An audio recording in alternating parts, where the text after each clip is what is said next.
Emily Carter's story didn't begin in a place most people would expect greatness to emerge. She grew up in the quiet farmland of southern Illinois, in a town so small it rarely appeared on maps. The town had one gas station, a diner that served pie everyone swore was the best in the county, and a main street that hadn't changed much since her grandfather's youth. The rhythm of life was steady, predictable, even dull to those who dreamed of big cities. But for Emily, that small town became the backdrop of something extraordinary. Her family lived on the edge of town in a modest farmhouse, surrounded by golden fields that stretched endlessly toward the horizon. Her father worked long hours managing the farm. Her mother helped run the local library, and her grandfather, Henry Carter, was the storyteller of the family. Henry had served in Korea and spent most of his younger days hunting in the nearby woods. His stories, often told at the dinner table, painted vivid pictures of survival, discipline, and the value of patience. Emily, wide-eyed and curious, loved listening to him most of all. It was Henry who first introduced Emily to the old hunting rifle that had been passed down through generations. It was nothing special to most eyes, a weathered Winchester with scratches along the stock and a dull finish from decades of use. But to Henry, it was a trusted companion. He kept it in a locked cabinet, and Emily would often catch herself staring at it, fascinated by the idea that a single tool could demand such responsibility and skill. When Emily was 13, she finally asked if she could try it. Henry studied her expression for a long moment before answering. "Shooting isn't a game, Em. It's about patience, respect, and control. You treat that rifle like a toy, and you'll never touch it again." She nodded, more serious than he expected. Something in her eyes told him she wasn't simply curious, she was ready to learn. That weekend, Henry set up a row of tin cans along an old fence behind the barn. The air was crisp, carrying the earthy scent of cut hay. Emily's heart raced as he placed the heavy rifle in her hands. At first, it felt awkward, too big, too cold, almost intimidating. Henry guided her stance, correcting her grip, reminding her to breathe. "Don't fight the rifle," he told her. "Work with it. Let your body settle. Then, when you're steady, squeeze. Don't jerk." Her first shot rang out, echoing across the fields. She flinched from the recoil, nearly losing her balance. But when she looked, the can was rolling on the ground. Her mouth fell open. Henry chuckled. "Beginner's luck," he said, though even he was surprised. Emily insisted she try again. One by one, she hit the cans. Not perfectly, sometimes grazing, sometimes knocking them clean off, but her focus never wavered. With each shot, her movements grew calmer, more deliberate. By the time the sun dipped below the trees, Emily had fired through an entire box of ammunition. She wiped sweat from her brow, cheeks flushed with excitement. Henry, leaning against the fence, studied her silently. He had taught many people to shoot over the years, friends, neighbors, even his own son, but he had never seen anyone take to it with such natural instinct. Emily, however, didn't think much of it. To her, it was thrilling, like discovering a secret game that only she and her grandfather shared. After chores or homework, she would beg Henry to set up more targets. Sometimes it was cans, sometimes bottles, sometimes small wooden shapes carved from scrap wood. Every afternoon she practiced, not because she thought it was important, but because it was fun. She loved the way the world narrowed when she raised the rifle, the noise of the town, the worries of school, even the constant hum of farm life seemed to vanish. All that mattered was her breathing, her focus, and the stillness before the shot. Her parents didn't pay much attention at first. They trusted Henry to supervise and assumed Emily's interest would fade. But as weeks turned to months, it became clear she wasn't losing interest. She was getting better. Much better. By 14, She could hit targets so small, her grandfather had to squint to see them. When Henry tried to challenge her with moving targets, she adapted quickly, adjusting her aim as if she had done it for years. Word began to spread quietly. Neighbors who came by the farm often heard the crack of the rifle and asked to watch. They stood along the fence, arms folded, eyes widening as Emily toppled one can after another from distances most wouldn't attempt. "That girl shoots straighter than any man I've seen," one neighbor remarked. Henry only smiled, pride tugging at his lips. Emily, embarrassed by the attention, shrugged it off as just practice. But there was something deeper happening. Emily didn't fully understand it, but the rifle had become more than a pastime. It taught her patience on days when she was restless. It gave her confidence in a town where she often felt overshadowed by louder personalities, while others spent weekends at football games or shopping in the city. Emily was in the fields, chasing perfection with every shot. One autumn afternoon, Henry decided to test her further. He led her deep into the woods behind the farm, where the trees closed in and light filtered through golden leaves. He set up a target on a stump nearly 100 yards away. "This won't be easy," he warned. Emily steadied herself, heart pounding harder than usual. She took her time, inhaled deeply, and squeezed. The bullet struck the center of the target, splitting the wooden board clean in half. Henry let out a low whistle. "You've got something special, kiddo. Don't you ever doubt it."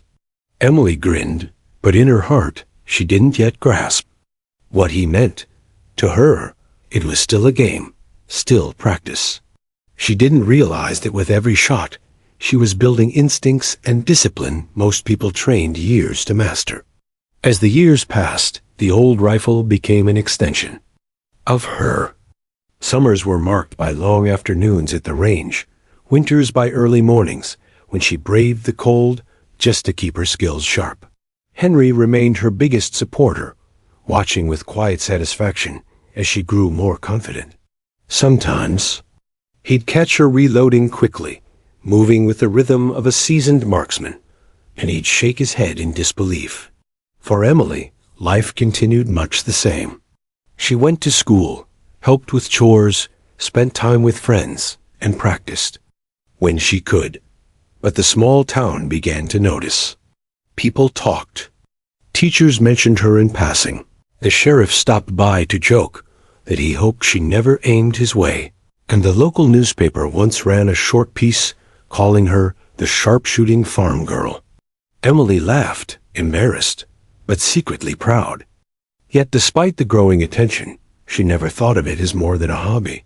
She was only practicing. After all, just a girl with an old rifle in a quiet town, unaware that her hidden gift would soon reach far beyond those golden fields. By the time Emily turned 16, her weekend practices had become something of a ritual in her small town. The crack of her grandfather's rifle echoed so regularly across the fields that neighbors joked they could set their clocks by it. At first, people thought it was simply a family pastime, no different from fishing in the river or tossing a football on the front lawn. But soon, they realized something unusual was happening. Emily wasn't just improving. She was excelling at a rate that defied explanation. Each session, her precision grew sharper, her confidence steadier. Tin cans gave way to smaller targets' bottle caps. Pebbles balanced on fence posts. Even playing cards split in two from 20 paces. People who stopped to watch shook their heads in disbelief. "Never seen anything like it," muttered Mr. Daniels, the feed store owner, after witnessing her slice a bottle cap clean off a post. "That girl's got eyes sharper than a hawk." Emily blushed at such comments, brushing them off with a shy smile. To her, it still felt like a game. She didn't wake each morning thinking of herself as extraordinary. She simply loved the challenge, the silence before the shot, the satisfaction of seeing a target fall, while other teenagers in town spent their weekends at the diner or cruising. Country roads, Emily retreated to the fields with her grandfather's Winchester. Henry Carter watched with a mix of pride and wonder. He had taught plenty of folks to shoot over the years, but none had taken to it like Emily. She absorbed every lesson, every piece of advice, and somehow improved upon it with her own instincts. Her posture was balanced, her breathing controlled, her trigger finger steady as stone. What impressed Henry most wasn't just her aim, it was her discipline. Even when others gathered to cheer, Emily tuned them out, her focus locked on the thing. Target. By late summer, practice sessions drew crowds. Neighbors, friends, even passers-by would stop to watch. Some brought lawn chairs, others leaned against fence rails. They treated it almost like entertainment, amazed at how a teenage girl could accomplish shots seasoned hunters struggled with. Emily found the attention uncomfortable at first, her cheeks turning red as whispers circled behind her. But over time, she grew used to it. She even learned to laugh when men twice her age challenged her, only to walk away shaking their heads in defeat. Her reputation began spreading beyond town lines. Farmers driving through mentioned her at markets. Visitors to the diner swapped stories about the farm girl sharpshooter. The sheriff, amused by the rumors, dropped by the Carter farm one afternoon just to see for himself. When Emily nailed 5 moving targets in quick succession, he whistled and shook his head. "Remind me not to get on your bad side," he said with a grin. Still, Emily refused to see herself as special. To her, it was just something she did well no different than her best friend Sarah, who baked pies that won ribbons at the county fair, or her classmate Jake, who could fix any broken engine. Everyone in town had their skill. Hers just happened to involve a rifle. But the truth was harder to deny each passing day. The accuracy of her shots bordered on uncanny. Once, when a group of boys set up a wager, they bet she couldn't hit a dangling keychain from nearly 100 yards. Emily shrugged, raised her rifle, and struck the keychain dead center, the metal tinkling as it fell into the grass. The boys' laughter turned to stunned silence, then loud applause. Word of that shot spread quickly, cementing her local legend. Her parents, initially indifferent, began paying more attention. Her father admitted he was proud, though he worried what it meant for her future. Her mother, ever the practical one, reminded Emily that guns carried responsibility. "It's not just about hitting targets," she said one evening over dinner. "It's about what you choose to do with that skill." Emily nodded, though. She didn't yet understand the weight of those words. School teachers caught wind of her reputation, too. During history class, Mr. Taylor mentioned sharpshooters of the past and jokingly added, "We may have one sitting right here." Emily hid her face behind her notebook, but classmates grinned knowingly. The attention embarrassed her, yet a quiet pride stirred inside. One evening, as autumn leaves painted the fields in gold and red, Henry decided to test Emily with a new challenge. He set up swinging bottles on ropes, each one swaying unpredictably in the breeze. "This isn't about speed," he explained. "It's about reading the rhythm." Emily nodded, studying the bottle's movement. She fired once, twice, 3 times. Each shot shattered glass, the bottles exploding mid-swing. Gasps erupted from the onlookers who had gathered. Henry just smiled. He had expected nothing less. Yet not everyone was impressed. Some townsfolk muttered disapprovingly about a girl spending so much time with guns. Others dismissed her talent as luck, or insisted the rifle was doing the work for her. But those criticisms faded quickly when faced with undeniable results. Emily let the doubters talk. She cared little for their opinions. The turning point came when the local newspaper decided to run a story on her. A young reporter visited the farm, scribbling notes as he watched Emily hit target after target. The article, titled "Farm Girl Hits Bullseye Every Time," appeared on the front page the following week. The story spread across nearby counties, and suddenly, Emily was no longer just a small-town curiosity. Competitions began sending invitations. Local fairs wanted her to compete, some even offering prize money. Emily hesitated, unsure if she belonged in such settings, but Henry encouraged her to try. "You've got nothing to lose," he told her, "and you might just surprise yourself." At first, she laughed off the idea. She didn't think she could stand in front of strangers with the same calm she had in the fields. But deep inside, a spark of curiosity lit up. Maybe her grandfather was right. Maybe this wasn't just practice anymore. Emily Carter was beginning to realize that her skill could not stay hidden forever.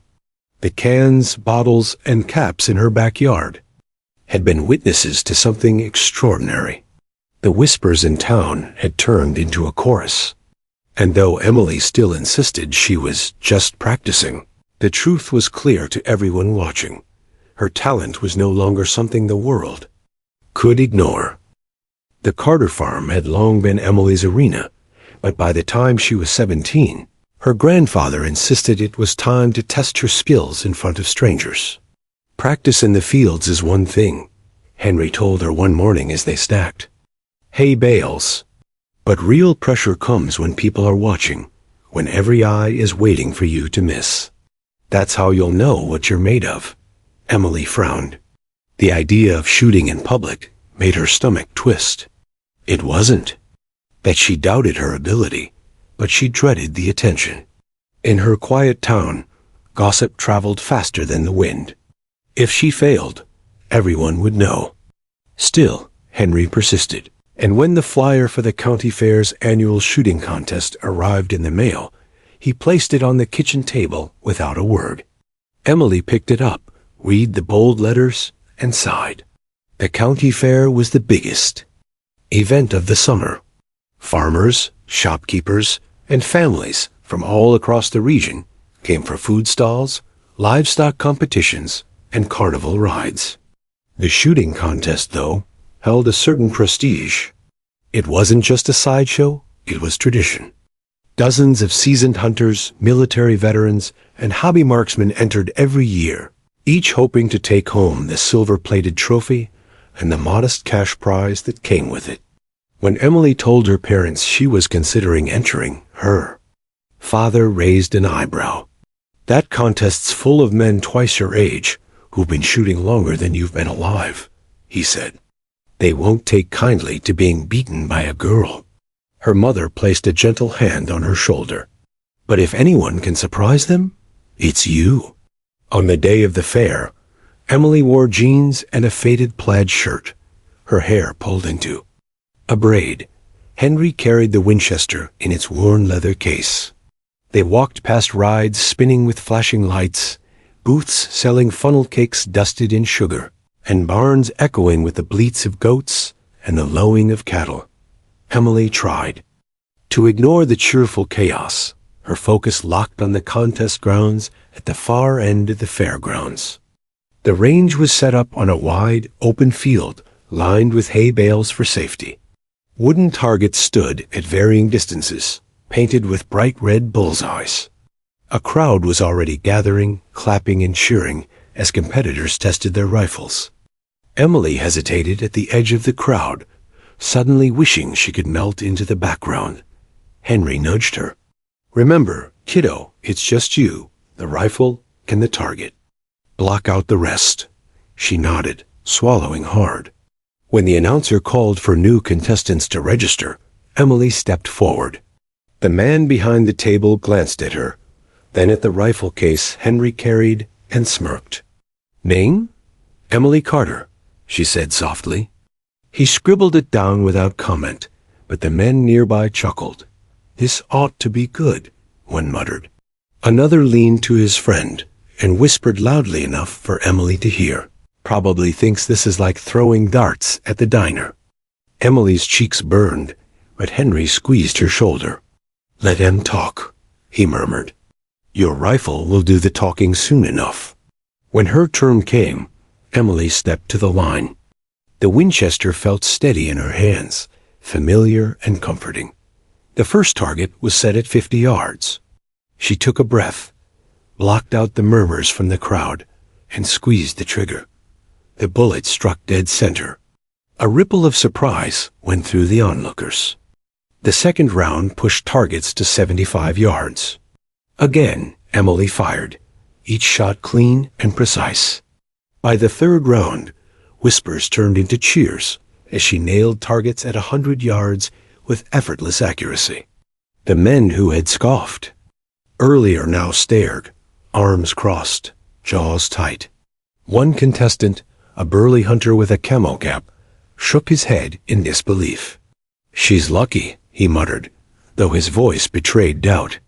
By the final round, only a handful of shooters remained.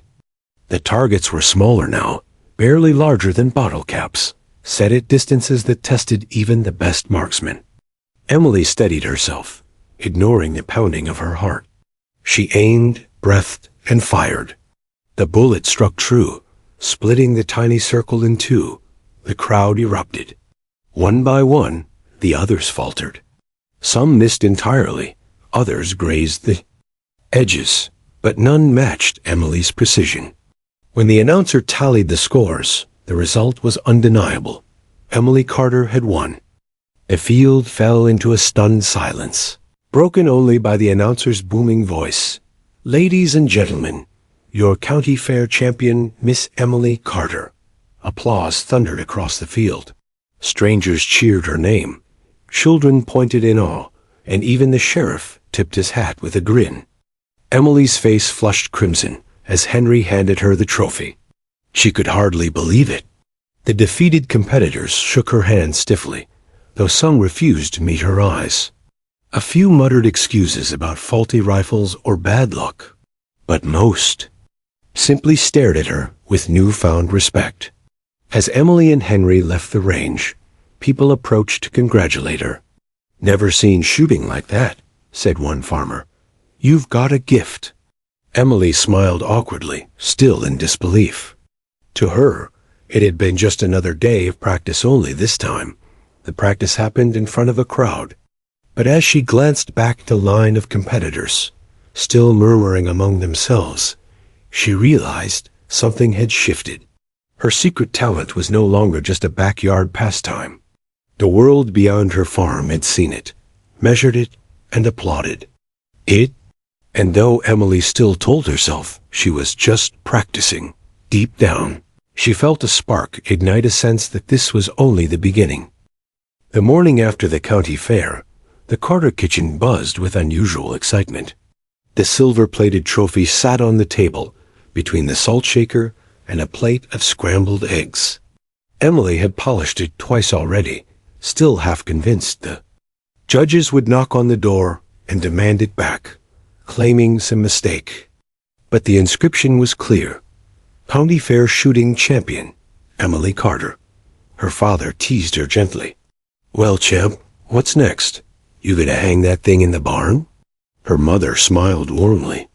"She should put it in the living room where people can see it." Henry leaned back in his chair, sipping coffee with quiet satisfaction. "Doesn't matter where you put it," he said. "What matters is people know who earned it." And people did know. By noon, neighbors stopped by just to congratulate her. A few dropped off pies or casseroles, as though Emily's victory was a shared accomplishment for the whole community. Others came with stories they'd already begun embellishing. "Heard you hit a target the size of a quarter from 200 yards, one man claimed. Emily laughed nervously, correcting him, but the exaggeration had already taken root. Within days, the local paper ran another article. This time, her picture appeared on the front page. Emily standing with the trophy, rifle propped at her side, a shy smile on her face. The headline read, "Farm Girl Outscores Seasoned Marksman at County Fair." The nickname stuck. Farm Girl Sharpshooter. Emily cringed each time she heard it whispered at the diner or shouted from across Main Street. She hadn't asked for attention, but attention was exactly what she got. At school, students who had barely noticed her before suddenly treated her. like a celebrity. Some asked her to sign the newspaper clipping. Others begged her to teach them how to shoot. The boys who had once teased her for being quiet now eyed her with something between admiration and unease. Emily took it all with a blush and a shrug, retreating into herself when the attention grew overwhelming. Still, she couldn't deny a flicker of pride. Invitations to compete in neighboring counties arrived in the mail. Fairs, outdoor expos, and sportsmen's clubs all wanted the farm girl sharpshooter to appear. At first, Emily resisted, insisting one competition was enough. But Henry nudged her toward opportunity. "Don't waste a gift because you're shy," he told her. "The world is bigger than this town, Em. Maybe it's time you see how far your skill really goes." So, reluctantly, she agreed. Her first out-of-town contest was in Springfield, a bustling city compared to the quiet lanes of home. When Emily and Henry arrived, she felt overwhelmed by the noise, the crowd, and the sheer size of the event. This wasn't a small fairground with hay. Balesett was a professional range with bleachers, announcers, and competitors carrying rifles that gleamed like polished steel. Again, the men snickered when they saw her name on the roster. "Somebody's daughter decided to play today," one joked. Another smirked. "Hope she doesn't cry when she misses."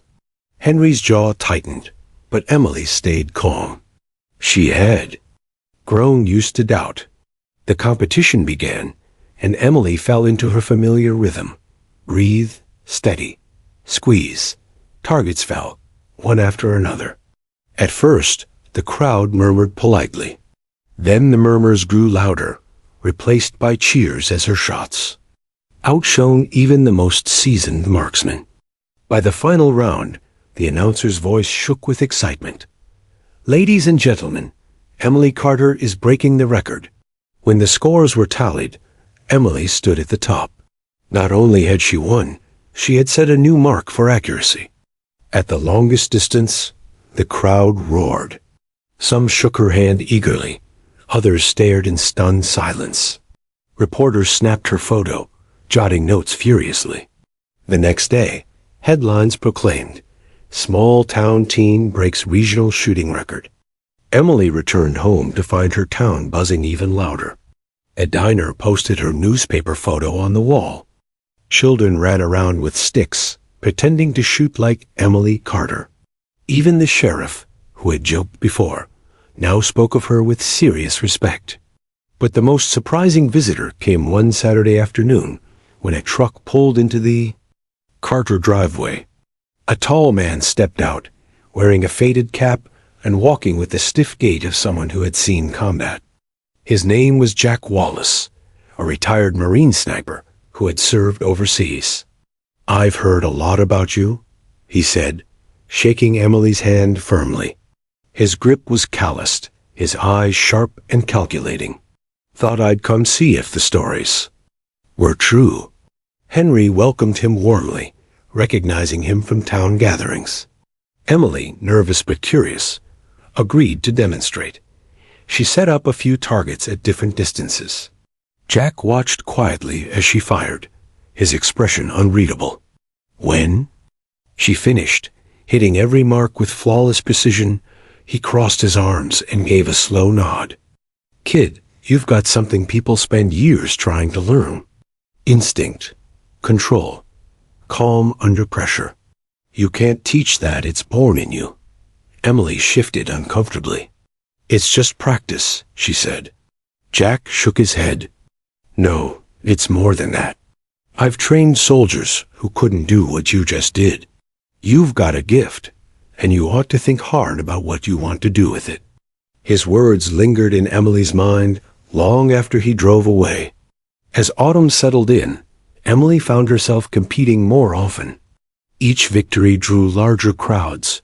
Each headline reached farther. People who had never met her spoke of her as if they knew her. With every shot she fired, her world grew wider.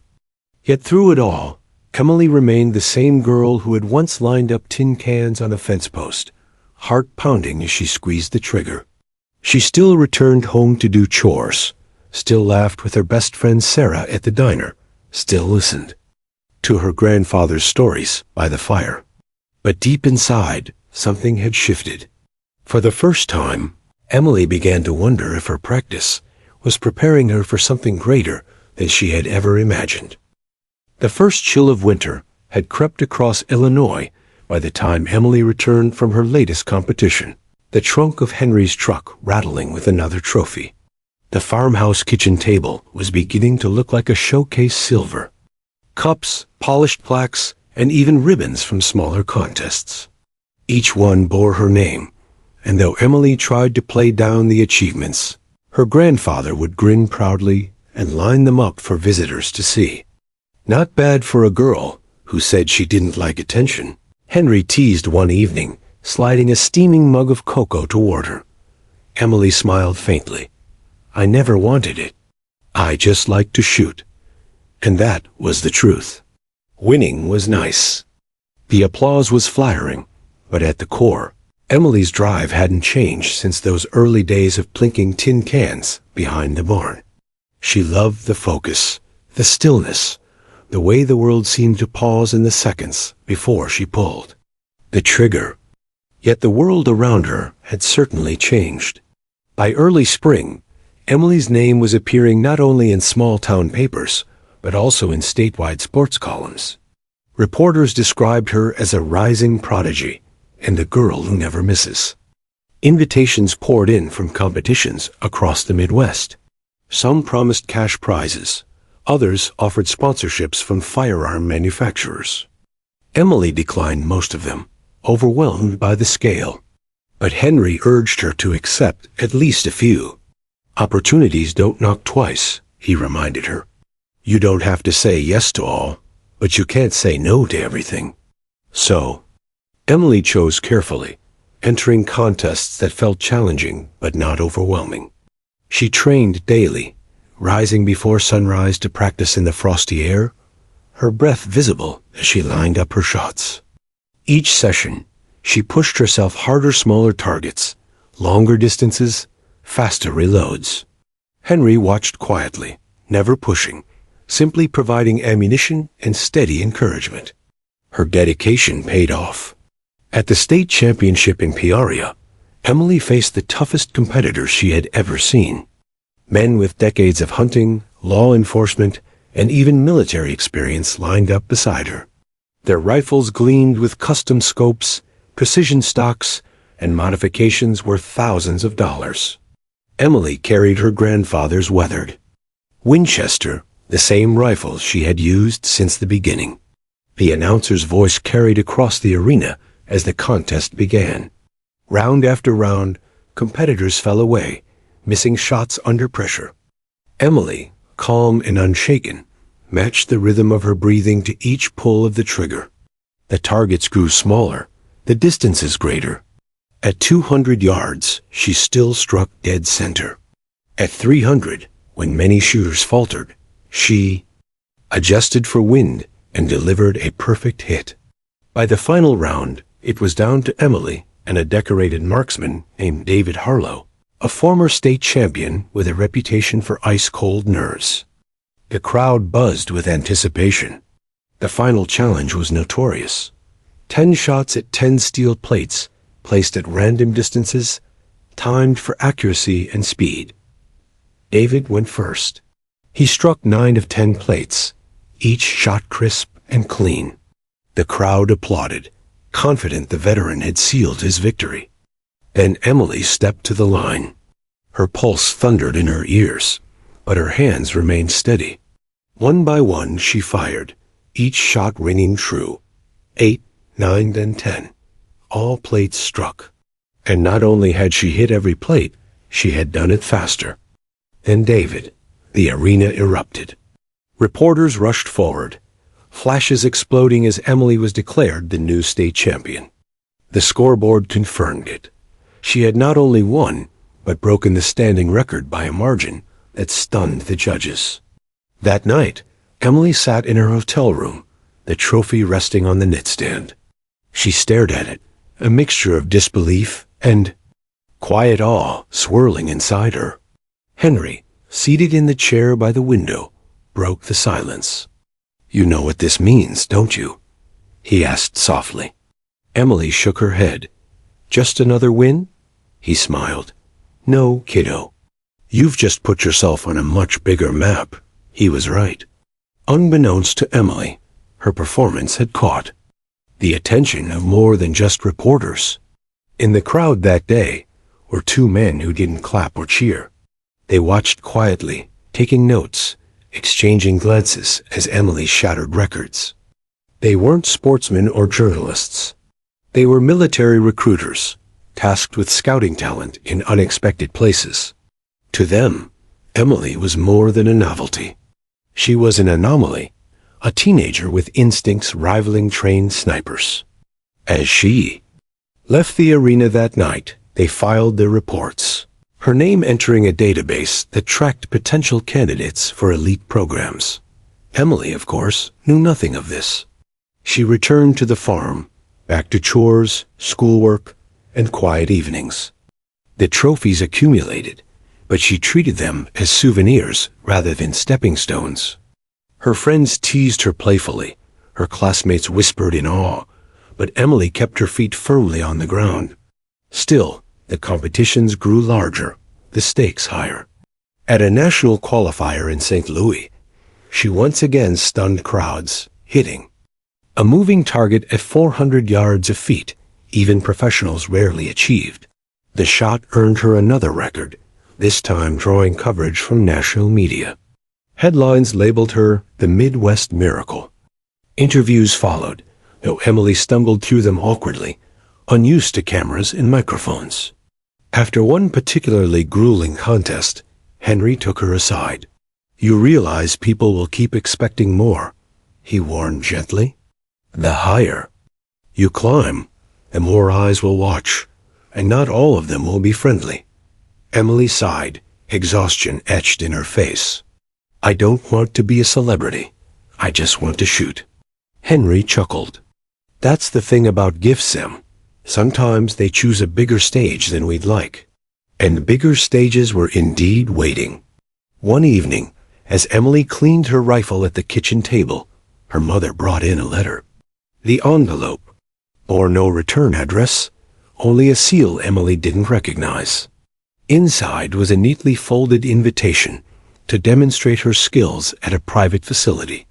The wording was formal, almost cryptic, but the message was clear. Someone important was watching. Emily frowned, puzzled. "What is this? Why would they invite me?" Henry's eyes lingered on the letter, his expression unreadable. "Because, kiddo, the world beyond our fields has finally noticed, and they're curious to see just how far your talent can go." Emily set the letter down, her pulse quickening. She had broken records, stunned crowds, and earned headlines. But this was different. This wasn't just recognition. This felt like the beginning of something she couldn't quite name, something larger, more serious, and far beyond the small town. Life she had always known. For the first time, Emily wondered if her practice had prepared her not just for competitions, but for a future she had never imagined. The letter sat on the Carter family's kitchen table for 3 days before anyone dared to touch it again. Its heavy paper and embossed seal didn't resemble the casual notices Emily usually received from contest organizers. The wording was too formal, too deliberate. "You are cordially invited to demonstrate your marksmanship abilities at a private event, hosted at Fort Bramble, Illinois." Henry read aloud for the 4th time, his weathered hands holding the page carefully. "Your performance has drawn significant attention. Transportation and accommodations will be provided. RSVP required." Emily shifted uneasily in her chair. "It sounds official." Her father frowned deeply, setting down his coffee mug. "Fort Bramble is a military installation. Why would the Army care about a high schooler who shoots at fairs?" Henry's eyes, however, glimmered with something more than suspicion, something closer to pride. "Because she isn't just winning ribbons. She's breaking records men in uniform can't match. Emily rubbed her temples. The idea felt surreal. She had grown used to headlines and local praise, but the military? She pictured stern generals in pressed uniforms, firing ranges surrounded by soldiers, and the possibility of being laughed out of the facility if she failed. "I don't belong there," she muttered. Henry shook his head. "Emily, they wouldn't invite you if they thought you'd embarrass yourself. They already know you can outshoot most of them. They just want proof." After long debate, the family agreed she would accept. A black government SUV arrived 2 weeks later, its tinted windows reflecting the gray March sky. A uniformed driver stepped out, polite but formal, and opened the door for Emily and Henry. Her parents watched from the porch, their worry masked behind forced smiles. The ride to Fort Bramble was quiet, the road stretching endlessly across farmland before narrowing into dense woods. As they approached the base, security grew tighter checkpoints, guards with rifles, and fences topped with coils of barbed wire. Emily's palms grew clammy. This was no fairground. This was another world entirely.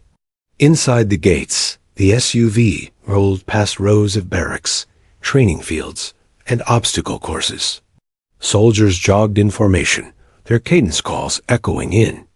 The cool air. Emily stared, overwhelmed. She felt small, a farm girl dropped into the heart of America's military machine. The vehicle stopped at a modern building marked Advanced Training Division. A man in a crisp uniform greeted them. He was tall, with a square jaw and eyes that assessed Emily in a single glance. "Miss Carter," he said, extending a hand. "I'm Colonel James Whitaker. We've heard a great deal about you." Emily shook his hand nervously. I don't understand why I'm here." Whitaker's expression softened slightly. "Because your abilities are unique. Today is not about enlistment or obligation. It's simply an evaluation. We want to see what you can do under conditions you've never faced before." Emily nodded stiffly, though doubt churned in her stomach. She was led to an underground range, stark and clinical compared to the open fields she loved. The fluorescent lights buzzed overhead, casting long shadows across steel targets. Several officers stood behind glass, clipboards in hand, observing silently. Henry squeezed her shoulder. "Just like back home, kiddo. Rifle, target, breathe. Nothing's changed." The tests began simple stationary targets at familiar distances. Emily struck each bullseye cleanly, her rhythm steady. The officers behind the glass murmured, but betrayed no emotion. Then came the moving target's mechanized silhouettes, gliding laterally, erratically.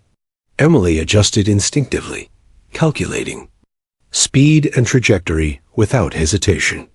One by one, the silhouettes dropped. Her confidence steadied. Next, the lights dimmed, plunging the room into near darkness. Only faint glows illuminated the targets. Emily's pulse quickened, but her focus sharpened. She fired, guided by instinct and faint outlines. Each shot landed true. Whitaker stepped forward, his brows raised slightly. Impressive, very impressive. But the real challenge came last. A soldier rolled out a rack of rifles, sleek, modern weapons far more advanced than Emily's trusty Winchester. "Choose one," Whitaker instructed. Emily hesitated, lifting a sniper rifle that felt almost alien in her hands. Its weight, balance, and scope were different. She breathed deeply, reminding herself that fundamentals never changed. Target, breath, trigger. The final test involved distant steel plates hidden among obstacles. Distances stretched farther than anything she had attempted. Wind was simulated through giant fans, throwing unpredictable currents across the range. The officers whispered that even trained snipers struggled here. Emily steadied herself. The first shot rang out direct hit. She adjusted quickly, compensating for wind and struck the next plate. Shot after shot, her accuracy didn't falter. The final plate, nearly invisible in the shadows, fell with a resonant clang as her bullet found its mark. Silence followed. Then Whitaker turned to his colleagues, nodding slowly. When Emily lowered the rifle, her hands trembled. She wasn't sure if it was from nerves or adrenaline. Henry grinned proudly, whispering, "That's my girl." Whitaker approached. "Emily, what you just did is extraordinary. Fewer than a handful of individuals in the country could replicate that performance. You possess natural instincts, calculations most people train years to master." Emily shifted uncomfortably. "I'm just practicing. That's all I've ever done." Whitaker chuckled softly. "Practice, yes. But practice doesn't explain raw instinct. You have something rare. The question is, what do you want to do with it?" Emily had no answer. She only wanted to go home, back to the farm, back to familiar skies and open fields. Yet deep down, she felt a stirring and understanding that her path was no longer hers alone to decide. As she and Henry left the facility, Whitaker's words echoed in her mind. "What do you want to do with it?" That night, back at the farm, Emily lay awake staring at the ceiling. The invitation had been more than a test. It was a doorway. Beyond it lay possibilities she hadn't dared imagine, possibilities that both thrilled and terrified her. Her trophies gleamed faintly in the moonlight, but for the first time, they seemed small compared to what loomed ahead. Emily Carter had stepped out of the shadows of county fairs and into the attention of the United States military. And though she didn't yet know it, her life would never be the same. The morning at Fort Bramble began cold and gray. Emily adjusted the strap of her rifle case nervously, stepping onto the training range where the military had prepared something far more formidable than any county fair or state-level competition she had faced. Rows of soldiers stood at attention, each one a trained marksman. Their uniforms were crisp, their rifles polished and gleaming. They had spent years mastering precision shooting, enduring grueling drills, and running mental simulations most civilians couldn't imagine. Emily, in contrast, was still a teenager from a small town, accustomed to quiet mornings and open fields. The colonel overseeing the exercise, James Whitaker, approached her with measured steps.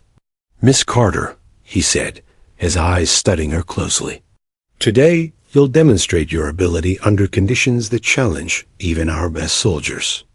This isn't a test of luck. This is a test of instinct, discipline, and focus."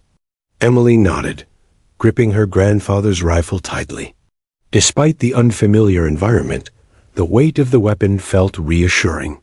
It was the same rifle she had started with years ago, the same rifle that had taught her to steady her breath, control her pulse, and trust her instincts. The first exercise was deceptively simple: stationary targets at varying distances from 50 to 300 yards. Soldiers began first. Emily watched as they fired, their shots precise but calculated. A few were slightly off, missing by fractions of an inch. She mentally noted their stance, the way their shoulders tensed, the flicker of uncertainty in their eyes. When it was her turn, Emily stepped forward. The crowd of observers fell silent. She raised the rifle, found the first target, inhaled slowly, and exhaled. Bang! Dead center. Bang! Dead center again. Round after round, she struck each target with unerring precision. Not a single shot deviated. The officers behind the glass exchanged startled glances. Then came moving targets, mechanized dummies that slid laterally across the field, unpredictable in pace and rhythm. Soldiers fired carefully, many hesitating and missing. Emily's heart beat faster, but she blocked out the chaos. She focused entirely on motion, distance, and timing. Each shot struck true. By the end, she had eliminated every moving target faster and more accurately than any of the soldiers beside her. A low murmur spread through the observers. Whispers of disbelief. Some exchanged looks that said, "This girl can't be real." The final challenge was designed to push them to their limits. A simulated urban scenario. Targets were hidden behind barricades, some partially obscured, others moving erratically. Distance varied. Wind simulated by fans, visibility reduced by smoke machines. Emily watched the soldiers take their positions. Some hesitated, calculating angles, factoring in variables. Their focus taut with stress. Emily inhaled deeply. The rifle felt lighter in her hands somehow. She reminded herself of the afternoons in her backyard. The tin cans lined along the fence, the bottle caps and pebbles she had practiced on tirelessly. This is just practice. Just another day in the fields. She raised the rifle. She aimed. She fired. The first target clanged. The second. The third, her rhythm remained flawless. Even as the smoke swirled around her, the plates remained precise, each hit landing squarely on the mark. The soldiers faltered around her, some missing entirely, some hesitant to fire. By the end, she had cleared the range faster than any trained marksman, with perfect accuracy. Colonel Whitaker stepped out from behind the glass, his expression a mixture of awe and disbelief. "Miss Carter," he said, voice low, almost reverent, "you've just outperformed every soldier we've put on this range." That was unprecedented. Emily lowered her rifle, hands trembling slightly, not from nerves, but from the adrenaline coursing through her body. She had always felt confident in her abilities, but seeing seasoned professionals falter while she succeeded made her realize the scale of what she had achieved. One of the soldiers approached, a man named Sergeant Reynolds, his face a mask of respect and disbelief. "Ma'am, you just did what some of us have trained years to do. We've never seen anything like it." Emily swallowed, awkward and modest. I guess I'm just used to practicing." Reynolds shook his head. "No, this isn't practice. You've got instincts and control we've rarely seen." Henry, standing nearby, nodded knowingly. He had believed in her from the first day she fired that old Winchester. But even he was astonished at the scale of her talent when tested against trained soldiers. The colonel gathered the observers and soldiers, discussing Emily's performance quietly. Her actions had not only proven her skill, they had disrupted the expected hierarchy. Here was a teenager who had outshot men who were considered the nation's best. The implications were enormous. After the exercises, Emily was led to a private room, where Whitaker and several senior officers waited. They spoke in measured tones, discussing her potential, her instincts, her focus. One of them commented that her eye-hand coordination, calm, under pressure, and rapid decision-making were qualities seen only in elite snipers. "You're not just good," Whitaker said, leaning forward. "You're exceptional. And that kind of ability doesn't come along often." Emily felt a mixture of pride and disbelief. All her life, she had thought of herself as just practicing. Yet now she realized that her consistent dedication, her countless hours in quiet fields, had produced something extraordinary.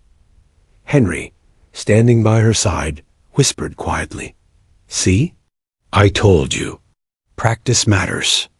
Emily exhaled, letting the tension drain from her shoulders. "I never imagined," she murmured. "I thought this was just fun." Whitaker smiled. "Sometimes what begins as fun reveals a talent the world needs to see. And you, Emily, have shown that your talent surpasses nearly everyone we've tested." For the first time, Emily understood that her backyard sessions, the tin cans, the bottles, the countless hours she had spent honing her aim, had prepared her for a moment like this. She had been practicing, yes, but now that practice had placed her above soldiers who had spent years mastering the craft. The day ended with applause, though it was restrained compared to the county fair. Emily didn't seek accolades. She merely packed up her rifle, heart still racing, mind swirling with the enormity of what had happened. She and Henry returned to the farmhouse, the evening sky golden with the last light of day. As they walked back across the fields, Emily glanced at the horizon. The world beyond their town no longer seemed distant. She had touched it, faced it, and excelled. Her practice had carried her farther than she ever imagined. Henry placed a hand on her shoulder. "Kiddo," he said quietly, "you've done more than practice. You've shown the world what you're capable of. And this is only the beginning." Emily nodded silently, the weight of reality settling in. She was no longer just a small-town girl with a rifle. She was someone who had proven herself capable of outshooting the very best trained professionals. And the question she had never considered before pressed on her mind. If her practice could get her this far, where could it take her next? For the first time, she allowed herself to imagine a future that stretched beyond the fields, beyond the competitions, beyond the small town. Her life, once simple and predictable, was opening to possibilities she had never dared to dream. And deep in her heart, she felt ready to see just how far her gift could go. Spring had returned to Illinois when Emily received the official invitation. Unlike the earlier letter, this one was formal, sealed in navy blue with an embossed eagle, the unmistakable mark of the U.S. military. It called her back to Fort Bramble. For final evaluation, phrased carefully, "Your skills have been extraordinary. We invite you to consider a path few are offered." Henry handed it to her at breakfast. "Looks like they're serious this time." Emily cradled the envelope, feeling both excitement and apprehension. This wasn't another local contest. This wasn't a county fair or a state championship. This was an official opportunity that could alter her life forever. Her parents exchanged worried glances. "Are you sure about this?" her father asked. "It's not just a test. This is the military." Emily nodded slowly. I think I want to see what I can do." 2 days later, a black SUV arrived. The journey to Fort Bramble felt familiar yet overwhelming. As they passed the gates, Emily couldn't help but notice the sprawling fields, the rows of barracks, and the disciplined march of soldiers in formation. This was no ordinary training ground. It was a world of order, precision, and expectation. Colonel Whitaker greeted them personally. "Emily, welcome back. Today is the final evaluation. We've observed your performance extensively. Now we want to see how you handle real-world scenarios under controlled conditions. You'll face challenges designed to push skill, judgment, and instinct to their limits." Emily felt her pulse quicken.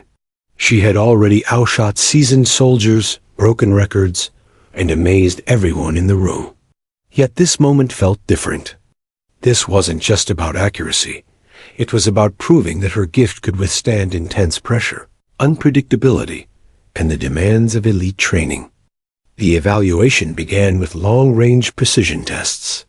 Targets were placed at distances exceeding anything she had previously attempted: 400, 500, 600 yards. Wind machines simulated gusts, lights fluctuated to mimic shifting conditions, and some targets moved unpredictably along tracks. Emily drew a deep breath, recalling countless hours in the fields, aligning her sights on distant targets, adjusting for the smallest variables. She fired. The first shot hit perfectly. The next followed suit, then another, each one clean, precise, and confident. Officers took notes, eyes wide behind glass. Next came tactical exercises. She navigated a simulated urban battlefield, targets hidden behind barricades, some moving, some obscured by smoke. Soldiers had trained for months in these simulations. Yet Emily moved through the course with uncanny ease. Her instincts guided her. Her eyes detected motion others missed. Each shot landed accurately, swiftly, and decisively. Colonel Whitaker observed from the control room, leaning against a console. "Remarkable," he muttered under his breath. "We've never seen such natural aptitude at this age, under these conditions."